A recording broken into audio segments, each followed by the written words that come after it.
Hello and welcome to Current Affairs on JTV. I was recently at the AIPAC conference in Washington, D.C., which is the largest gathering of pro-Israel supporters in the world. Here's a few of the characters I caught up with during the conference. Joel, you've obviously spent a long time analysing anti-Semitism in Belgium, and of course we can bring France into the equation as well. Could you explain to our viewers what is the current situation facing Jews in those countries?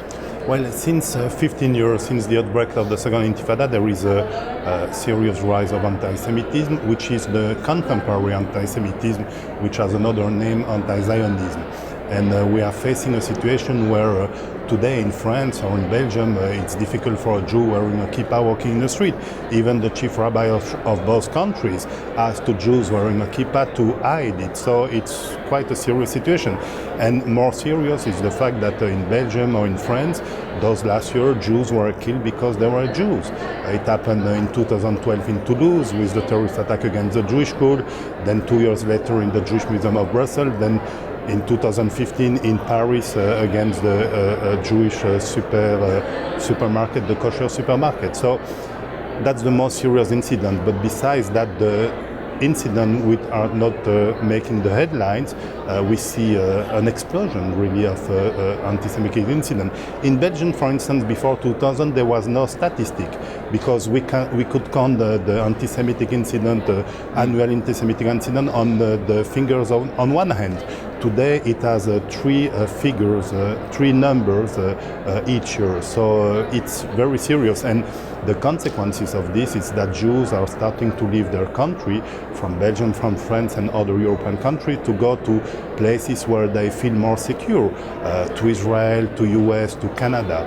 So it's a very serious situation, and we should see the global picture. I think that it's not only about Jews, it's about the very basics of our democracy. What is at stake, it's not only the fate of European Jewry, it's the fate of European democracies. We could see the Jews as the canary in a coal mine, and if we don't understand this signal, we will have to face a very more serious trouble as we experienced in November 2015 in Paris, when 130 people, innocent people, having a drink, going to a concert, were killed by those terrorists, jihadist terrorists. It started with Mohamed Merah in 2012, focusing on Jews and on the French army. Then in 2014, focusing on Jews in Brussels. Then in early 2015, focusing on Jews and journalists. But today it's spread to everyone. Today, let's say that everything is a Jew today in Europe, meaning everything is a target. And in fact, you've of course seen the signs Je suis juif, which goes out there. Do you think that gives some confidence that wider society is waking up to the nature of the problem?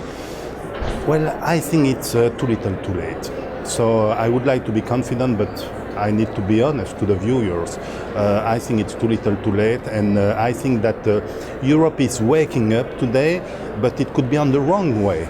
Meaning that we see a surge of populist and far-right party in all Europe, of people who are desperate, and they think that the far-right party can solve the problem. But they have to keep in mind that you don't cure the plague, which is Islamism and terrorism, with cholera, which is far-right, because you die of both. So I think if Europe will wake up, it will be on the wrong way with non-democratic measures, which is not a solution either. Now, you mentioned a second ago the problem in your view was Islamism, how that of course worked, and what really has been responsible then for this rise? Are you suggesting therefore it's to do with immigration into Europe, that's changed the balance of how Jews are perceived? Yeah, it definitely it has an interconnection, but not only. There is also, we have to put a finger on some political parties, mainly from the left and the far left. Speaking about UK, the president of the Board of Deputies, last week he said in mainstream media, I think it was I don't remember actually which media, but he said we cannot trust the left anymore because of the leader of the Labour Party, who is feeling close to Hamas and to Hezbollah and even to old anti-Semite guys. So I think also some political party on the left wing are responsible on this. But the situation is not black and white, because look in France, for instance, there is a socialist party leading the country, and it's today the country under the leadership of President Hollande and mainly of Prime Minister Manuel Valls, who is the most sincere and dedicated and committed to fighting anti-Semitism. So the situation is not black and white, but globally I think it's too late. The movement of exodus of Jews has started. Young Jews are leaving when they are 18 years old, studying abroad. They don't come back, and then their parents are following them because they want to remain close to them. So I'm not really confident for the future of Europe. I think that the next generation will face an even more difficult time that we are facing today. Okay, so Joel, you've obviously been well established in Belgium. You've lived your whole life there. This must come as a bit of a shock to you. Of course. You know, it talks to me to my personal history. My father was born in 1928 in Austria. Then after the Anschluss and the Kristallnacht in 1938, he has to flee his country. And in 1939, he fled Austria to find refuge in Belgium. The father of my father was born in Poland. And after some anti-Semitic discrimination, he left his country to find refuge in Austria. The grandfather of my father was born in Russia. And after a pogrom, he left Russia to find refuge in Poland. Personally, until a few years ago, I thought a bit candidly and also maybe kind of arrogant that I will be the first Rubinfeld to born in a country, to live in this country, and to die a natural causes in this country. So my country, Belgium. And since a few years, I think that unfortunately, I will have to follow the path of my ancestor. It's a failure, it's a personal failure, definitely, but I think it's also a failure for Europe. Remember that Europe was built, it's a fantastic project, the European family. It was built on one promise. After the Holocaust, after World War II, it was based on a promise, never again.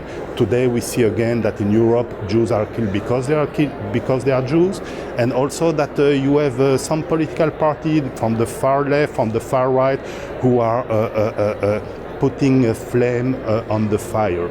So it's a failure for me, a personal failure, but mainly it's a failure for the European project. Okay, my last question. You've mentioned suggesting it might be too late. What's a counter-argument? What is there to suggest that actually it might not be too late, there can still be a viable Jewish life on the continent? Well, just for the political party, for the democratic political party to face their responsibility, to apply a zero-tolerance policy. That's all. You know, in New York, 25 years ago, it was a very dangerous city, one of the most dangerous cities in the US. Then came a mayor Giuliani, who said, okay, we will implement the zero-tolerance policy. No crime will be unpunished.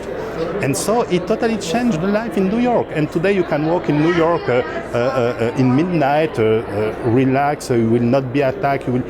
It really became a safe city.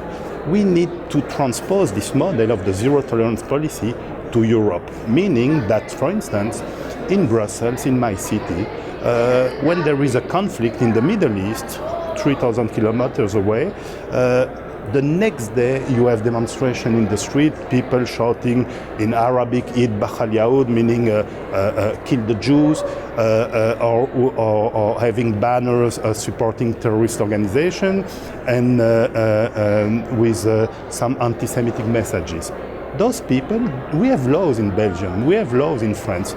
Apply the law. It's very simple. Just apply the law. Put those people to the court. Let's send a very strong and simple message to the anti-Semites. You will have to face the law. And so that's not done today for some political calculation, for some demographic factors. I don't know what it's there in their hearts and minds, but they have to understand, and that's what I'm saying to politicians since 10 years when I'm meeting them. If you don't realize what's going on, if you don't do it for my kids, do it for your kids, because your kids will be the next target. The Jews are the first on the domino line, but when the Jews will fall, the others will follow. And so just apply the law. Joel, it's been fabulous. Thank you. That's all we have time for. Thank you for joining us. We look forward to seeing you again for another episode of Current Affairs on JTV.